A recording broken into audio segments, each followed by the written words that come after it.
O dilema entre produção cultural, liberdade de expressão e censura é uma questão complexa e vital no cenário contemporâneo. A produção cultural, por natureza, reflete a diversidade de pensamentos, valores e experiências humanas, sendo um reflexo da liberdade de expressão um direito fundamental.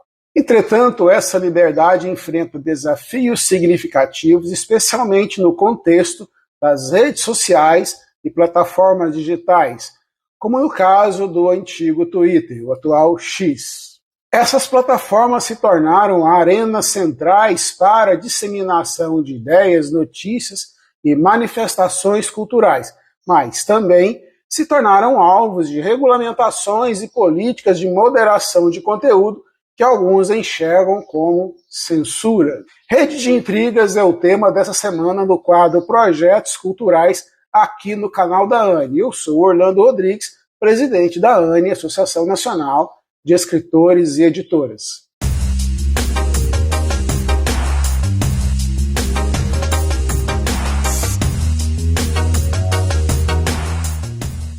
A censura, historicamente, sempre foi uma ferramenta usada por governos e instituições para controlar a narrativa e suprimir vozes dissidentes. No entanto, no ambiente digital, a linha entre moderação de conteúdo para evitar a disseminação da desinformação ou discursos de ódio e censura que restringe a liberdade de expressão se torna tênue e nebulosa. A remoção de postagens, a suspensão de contas e a limitação do alcance de certos conteúdos levantam questões sobre quem detém o poder de definir o que pode ou não ser dito. Esse controle, muitas vezes centralizado na mão de poucas corporações, levanta preocupações sobre a concentração de poder e a possível manipulação de discursos públicos. Por outro lado, a ausência total de moderação pode levar a um ambiente caótico e perigoso, onde desinformação, teorias da conspiração e discursos de ódio prosperam. Isso pode minar a própria base da produção cultural e da liberdade de expressão, já que o discurso civilizado e construtivo pode ser abafado pelo barulho da polarização extrema e da violência verbal. O desafio, portanto, reside em encontrar um equilíbrio entre garantir a liberdade de expressão e proteger a sociedade de conteúdos prejudiciais, sem que isso resulte em censura. Esse equilíbrio é fundamental para assegurar a democratização do acesso à cultura e à informação, permitindo que diferentes vozes sejam ouvidas e respeitadas, sem que sejam silenciadas por interesses corporativos ou ideológicos. É uma questão que exige diálogo constante entre sociedade civil, governos e as próprias plataformas digitais para assegurar que a liberdade de expressão continue a ser um pilar de nossa sociedade, ao mesmo tempo em que se promove um ambiente online seguro e inclusivo. A ANE, Associação Nacional de Escritores e Editoras, afirma seu compromisso com a pluralidade de ideias e o respeito à diversidade de opiniões, não discriminando nenhum tipo de manifestação de caráter político ou religioso. Acreditamos que a liberdade de expressão é um pilar fundamental para o desenvolvimento de uma sociedade democrática e inclusiva. No entanto, repudiamos veementemente qualquer manifestação ou ação, seja por parte de governos ou poderes instituídos, que tenha como objetivo cercear a liberdade de expressão e o acesso à informação. Para nós, a liberdade é um direito inalienável e qualquer tentativa de restringi-la é um ataque direto aos valores que defendemos e promovemos. Olá, gente, tudo bem? E hoje no nosso quadro Escrita Criativa aqui no canal da Anne, nós vamos falar um pouquinho sobre biografias. Mas você sabe por que uma biografia ou uma autobiografia é tão importante para o escritor ou muitas vezes para a pessoa que está sendo homenageada? Então, eu vou te contar tudinho em detalhes em instante. Então, eu peço que você venha comigo e acompanhe essa pequena explicação sobre o que é uma biografia ou uma autobiografia. Vem comigo!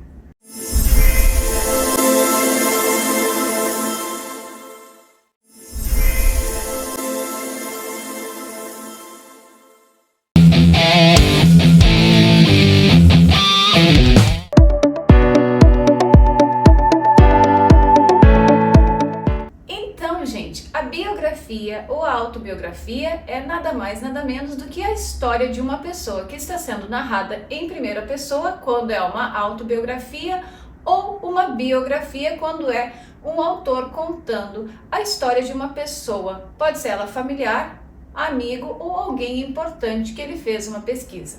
Mas por que a biografia ou a autobiografia é tão importante no mundo literário?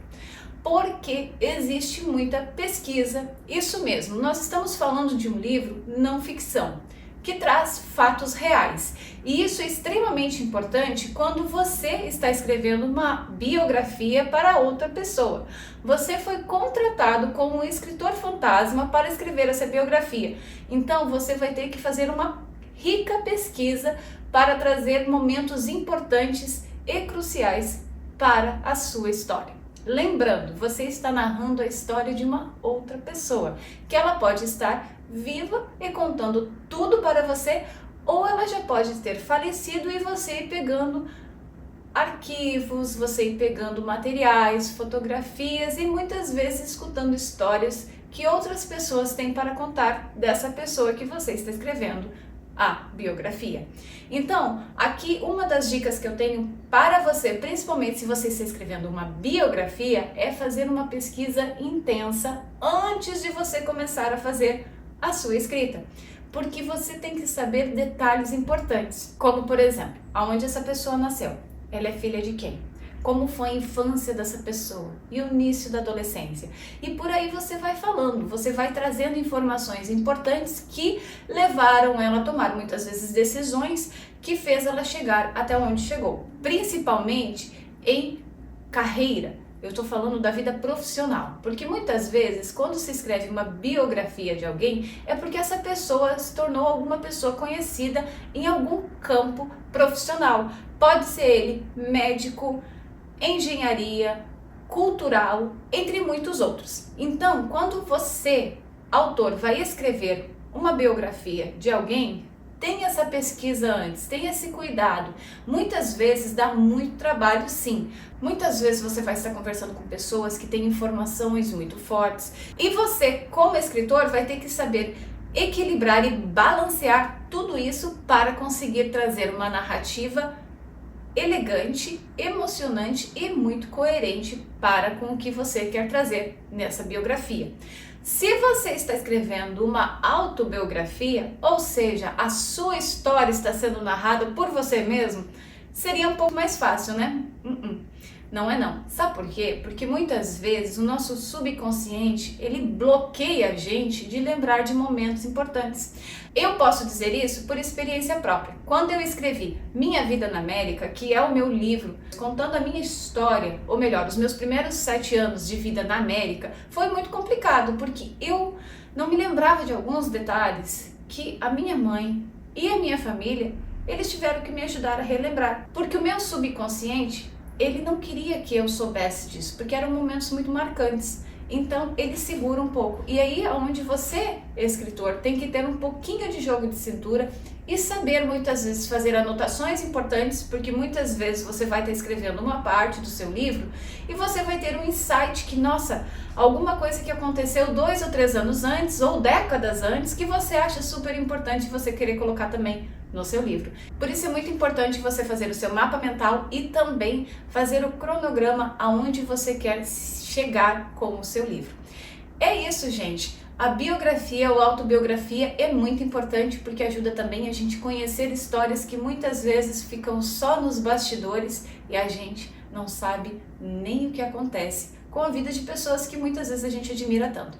Então, se você gosta de ler histórias reais, eu super aconselho você a escolher alguns livros de biografia e autobiografia para você ler e mergulhar em experiências reais e incríveis que vão ajudar muito você no seu crescimento profissional e pessoal. Eu espero que você tenha gostado dessa dica. Lembrando que todas as sextas-feiras a gente tem o nosso horário marcado aqui na Rede UTV, às 22 horas. Eu te vejo na próxima semana. Tchau, tchau!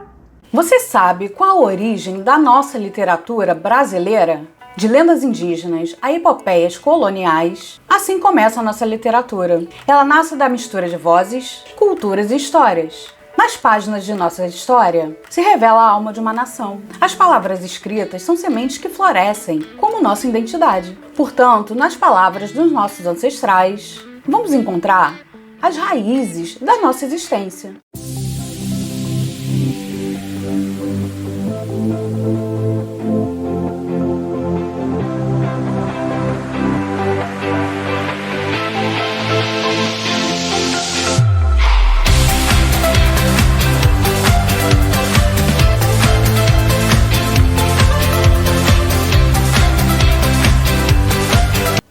Fala pessoal, eu aqui Patrícia Macedo e hoje convido vocês a vir comigo no Conexão Cultural Eu, Você e o Mundo. Vamos falar sobre a origem da nossa literatura brasileira. Vem comigo! E você sabe então o que é literatura brasileira? Vamos à definição. A literatura brasileira é um conjunto de produções literárias originadas no Brasil, refletindo a nossa diversidade cultural, social e histórica do nosso país, englobando diversos gêneros como poesia, romance, teatro, contos, ensaios, crônicas, e está intrinsecamente ligado à identidade da nossa nação brasileira. Nossa literatura evoluiu ao longo dos séculos, influenciada por diversos fatores, entre eles colonização, imigração, movimentos sociais e mudanças políticas. Para vocês entenderem e servindo como exemplo, eu trago aqui para vocês. Vocês sabem qual foi a primeira obra considerada brasileira? Vamos a pontos importantes e origem da nossa literatura brasileira, que se iniciou no século XVI, com a literatura informativa. Nossa primeira obra literária registrada em nosso território, que hoje conhecemos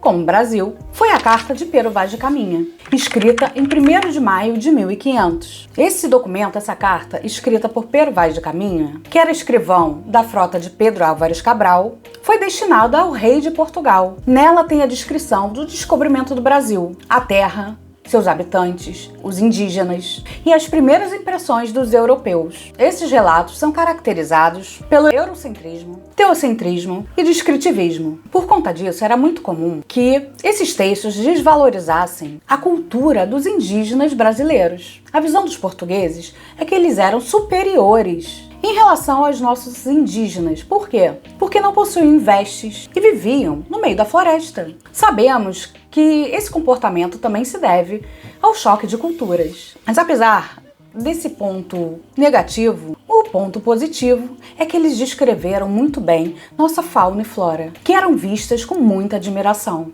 Embora a Carta de Pedro Vaz de Caminha seja considerada a primeira obra escrita nacional, ele é um documento mais histórico do que propriamente dito uma literatura, uma obra literária. A literatura brasileira começa a se desenvolver de uma forma mais estruturada com a poesia e prosa, feitas pelos colonizadores e missionários. Nós podemos citar alguns outros autores da época da literatura da informação: Américo Vespúcio, Manuel da Nóbrega, Gabriel Soares de Souza, Fernão Cardim. Avançando um pouquinho na história, eu trago para vocês, para relembrar ou aprender, o Barroco no Brasil, que começa por volta de 1600. Nesse período, a primeira obra publicada foi o poema épico Prosopopeia. Você conhece? Prosopopeia foi escrito por Bento Teixeira. Escrito em 8ª rima, em 94 estrofes, o poema marcou o início do movimento barroco no Brasil. Essa obra foi fortemente influenciada pela epopeia Os Lusíadas, de Camões. Esse momento inicial da literatura brasileira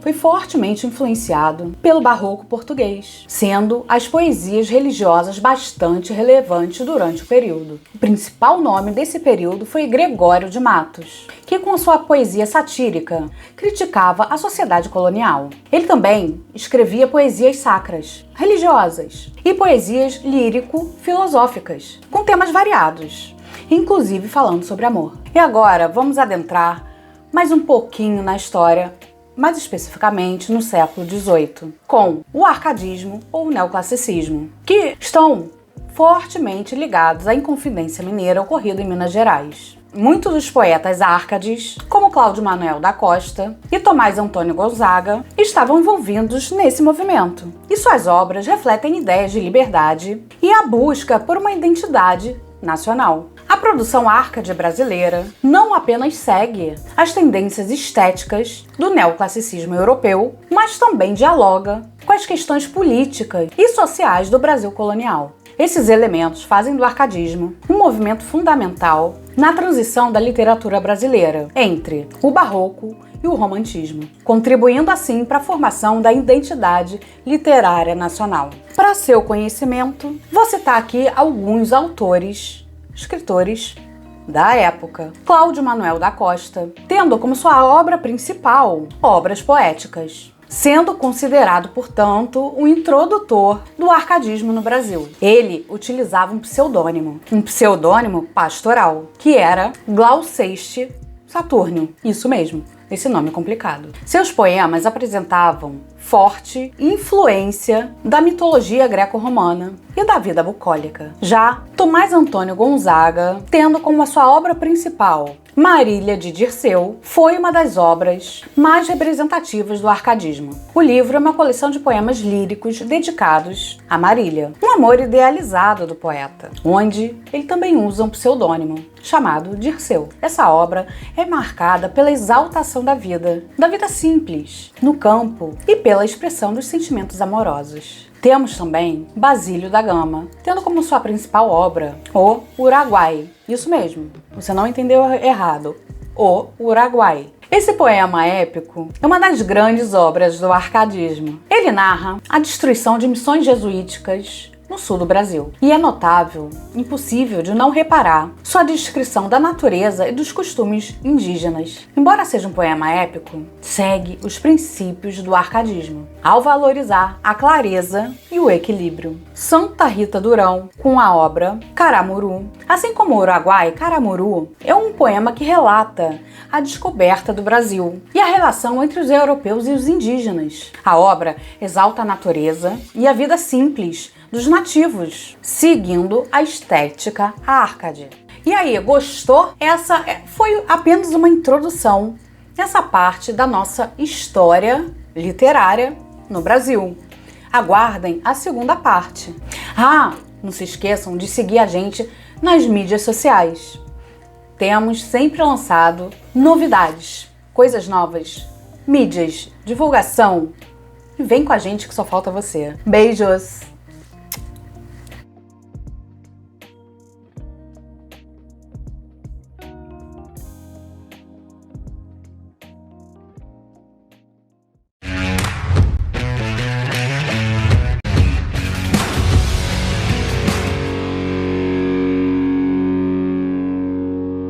Olá, Aninha.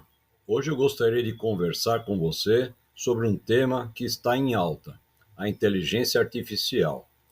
Como você sabe, a inteligência está cada vez mais presente em vários setores, inclusive no literário. Qual a sua opinião sobre a importância da inteligência artificial nesse segmento? Oi, Edir. Que tema interessante. Eu acho que a inteligência artificial tem um papel muito importante no segmento literário.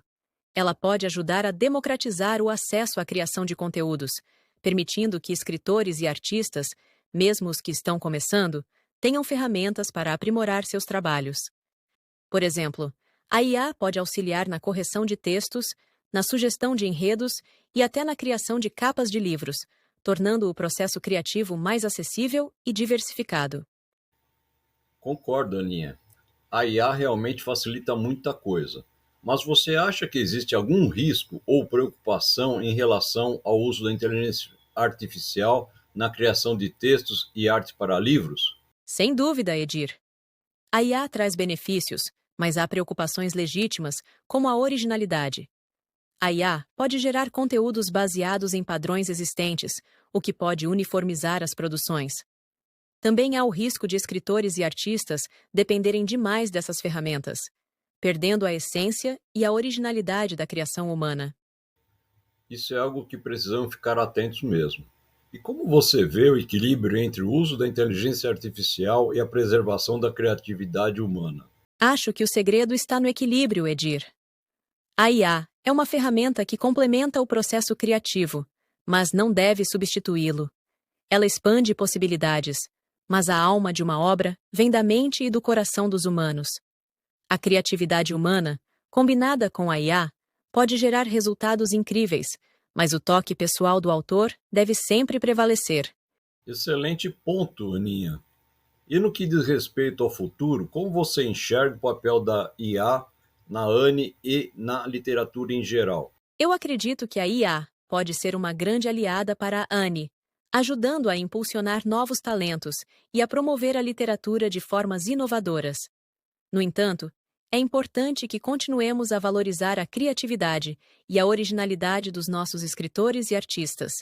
A ANE pode usar a IA para oferecer suporte e ferramentas aos associados, mas sempre com o foco em preservar e valorizar a essência humana nas criações. Muito bem colocado, Aninha. Essa é a abordagem que precisamos seguir. Agradeço muito pelas suas ideias e insights sobre esse tema tão relevante. Eu que agradeço, Edir. Estou sempre aqui para ajudar a ANE a crescer e a se adaptar às novas realidades, sem nunca perder de vista o que realmente importa: a criatividade e a paixão pela literatura. Aninha, para encerrar, gostaria que você deixasse uma mensagem para os escritores e escritoras que estão nos ouvindo.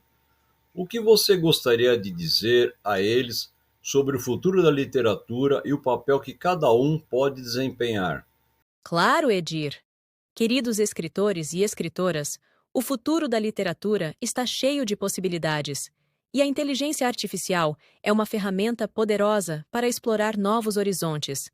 Mas lembrem-se, a verdadeira magia da escrita vem do coração e da sua voz única. Usem a IA como aliada, mas nunca deixem que ela substitua o que vocês têm de mais precioso: sua criatividade e humanidade. Continuem escrevendo com paixão, questionando o mundo ao seu redor e criando histórias que toquem as pessoas de maneiras profundas e duradouras. A literatura é um reflexo da alma humana, e é isso que a torna tão especial. Cada palavra que vocês escrevem contribui para um legado que vai muito além da tecnologia. Então, sigam em frente, sempre inovando, mas mantendo sua essência. O mundo precisa das suas histórias.